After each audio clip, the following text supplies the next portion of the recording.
देखिए, मुझे गीत नहीं गाना चाहिए है, लेकिन मिशन का गीत तो गा ही सकते हैं। पहले अपना थोड़ा परिचय देना चाहता हूं। मैं इसी कानपुर देहात झुक्की गांव का हूं। पूर्व में मेरा प्रेमचंद भंगी नाम था। प्रेमचंद भंगी के नाम से मुझे जानते थे लोग। और जब मैंने बहुत और बाबा साहब को पढ़ा, अगर यहाँ धार्मिक समाज भंगी समाज के लोग बैठे हो, पहली बात तो भंगी शब्द से गुस्सा मत होना।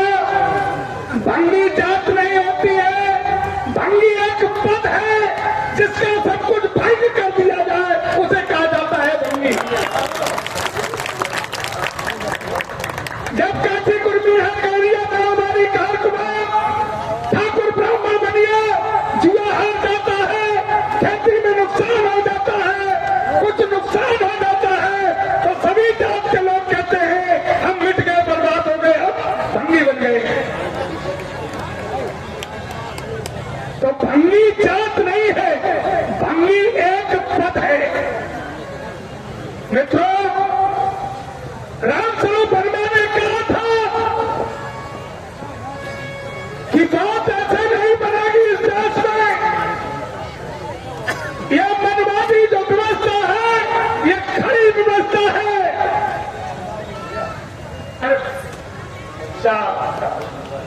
अरे अरे यह व्यवस्था जो भारत में लागू है वर्तमान में, यह खड़ी व्यवस्था है।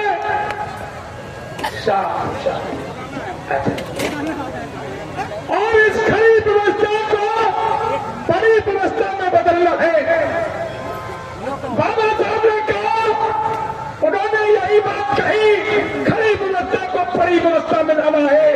और बुद्ध ने भी खड़ी व्यवस्था को बड़ी व्यवस्था में किया।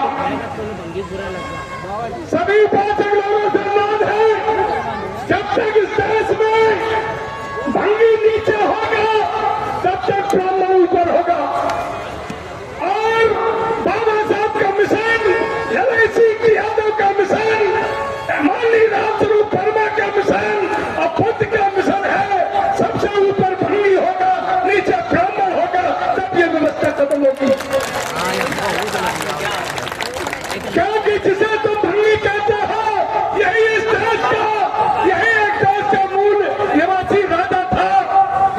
इसको 7 भार सोना विश्वामित्र ने कानू भंगी को काशी में चला था। 7 भार सोना देने वाला व्यक्ति भंगी नहीं हो सकता, वो काशी का राजा था। और विश्वामित्र पंडित जी 7 भार सोना जगार गए, वही वो भंग हो गया, उसको भंगी कहा गया। तो चलिए, ये बात तो बहुत वक्ता लोग कहने वाले हैं।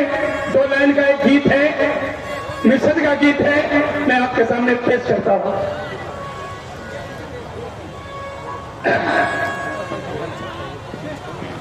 बाबा साहब के स्वतंत्रता का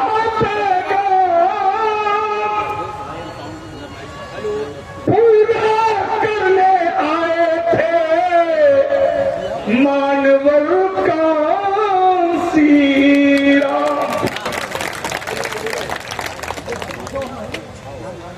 भीमराव अम्बेडकर थे कितने विद्वान, लिख कर के दे गए भारत का संविधान। अब लीजिए 2 लाइन का गीत। सदा रहेगी बाबा साहब की। मैंने संकल्प लिया, जब बुद्ध के बारे में मैंने पढ़ा तो सुनीत भंगी का इतिहास मिल गया। जब बुद्ध का इतिहास पढ़ा तो प्रकृति प्रकृति चंडालन भंगन का इतिहास मिल गया। हम लोग 2500 वर्ष पहले तथागत बुद्ध ने सुरीत भंगी को चीवर पहनाने का काम किया था और प्रकृति चंडालन के यहाँ आनंद भंते ने पानी मांग के पिया था। हम लोग इस देश के प्राचीन बुद्धिस्ट थे। हमें किसी दुश्मन ने आकर के भारत में छल लिया और हमारी संस्कृति को नष्ट कर दिया। कोई भंगी बन गया, कोई चमार बन गया, कोई धानुक बन गया, कोई धोबी बना दिया गया। सब उन्होंने अपनी सेवा करने के लिए सारी नौटंकी रच डाली। किसी से टट्टी साफ करवाई तो किसी से कपड़ा धुलवाए तो किसी से बाल बच्चा लड़ा खबरा करवाए। सदा रहेगी बाबा साहब की और प्यारे हमारे कहानी। बाबा ने इन शोषित के गाने कमा दी जिंदगानी।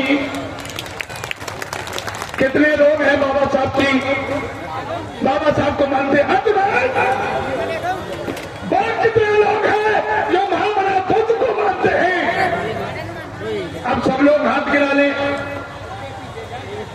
अब तुम्हें बाबा साहब की सौगंध है, वो लोग केवल हाथ उठाएं जो बाबा साहब बुद्ध की मानते हैं, बात मानते हैं। सब लोग नहीं मानते हैं, झूठ मत बोलिए। जवारे सबसे ज्यादा तुम ही बोलते हो। हम लखनऊ में जाते हैं तो सबसे ज्यादा जवाब धानुक धोबी काची कुर्मी हर गलिया होता है। और लोग है सुमन कामर लेके ठाकुर ब्राह्मण बनिया नहीं जाता है, सबसे ज्यादा काची कुर्मी हर गलिया जाता है। और तुम कहते हो हम इस देश के मालिक बनेंगे। अरे वो संविधान पढ़ता है इसीलिए सुप्रीम कोर्ट का जज बनता है और तुम कामर धोते हो कुर्मी का चीर गलिया, इसीलिए तुम भटक रहे हो, इसीलिए वो तुम्हारे ऊपर हावी है। जवाना बाना मत करो, कामर धोना मत करो। मैं दावा करता हूं इस देश के मालिक बन जाओगे, लेकिन तुम मानोगे नहीं। मेला लगा है पोखराए में, चलो हम चलते हैं, लेकिन कुछ तो सीख के जाओ। यहाँ बड़े बड़े विद्वान लोग बैठे हैं, बड़े बड़े विद्वान लोग बैठे हैं, जज भी बैठे हैं, सुप्रीम कोर्ट के वकील भी बैठे हैं, यहाँ बड़े बड़े वक्ता लोग बैठे हैं। इनकी बात को सुनो और समझो। मैंने इनकी बात को सुना, मैंने अपना धर्म हिंदू धर्म त्याग दिया। मैंने कहा जब तक हम हिंदू रहेंगे तब तक मुझे भंगी कहा जाएगा और मैं बहुत हो गया। आज कोई भाई का नाम मुझे भंगी नहीं कर सकता, कोई भाई का नाम मुझे भंगी नहीं कर सकता। और जाने कितने लोग लाइन लगा करके भंते की वंदना करते हैं, प्रणाम करते हैं, और मैं मानव की श्रेणी में आ गया। अभी मैं दानव जानवर की श्रेणी में था, ये मैंने भगवान तथागत बुद्ध का चीवर पहन लिया। मैं विश्व गुरु की श्रेणी में आ गया। भगवान ये योगी ये मोदी नहीं जब विदेश की धरती में जाते हैं तो इनकी छाती में दम नहीं है कि ये नहीं कह पाते कि मैं राम की धरती से आया, कि कृष्ण की धरती से आया। इन्हें कहना पड़ता है कि दुनिया वालों मैं बुद्ध की धरती से आया हूँ। ये इन्हें कहना पड़ता है मोदी को। अगर ये मोदी इस बात को नहीं कहेगा तो चाइना नमस्कार नहीं करेगा, श्रीलंका नमस्कार नहीं करेगा, थाईलैंड नमस्कार नहीं करेगा, बर्मा नमस्कार नहीं करेगा। इनको जो मोटा मोटा फंड मिलता है ये बुद्ध के जीवन के नाम से मिलता है और यही पैसा ला करके ये अयोध्या के मंदिर में लगाते हैं और मिलता है जीवन के नाम से। जय भीम, नमो बुद्धाय।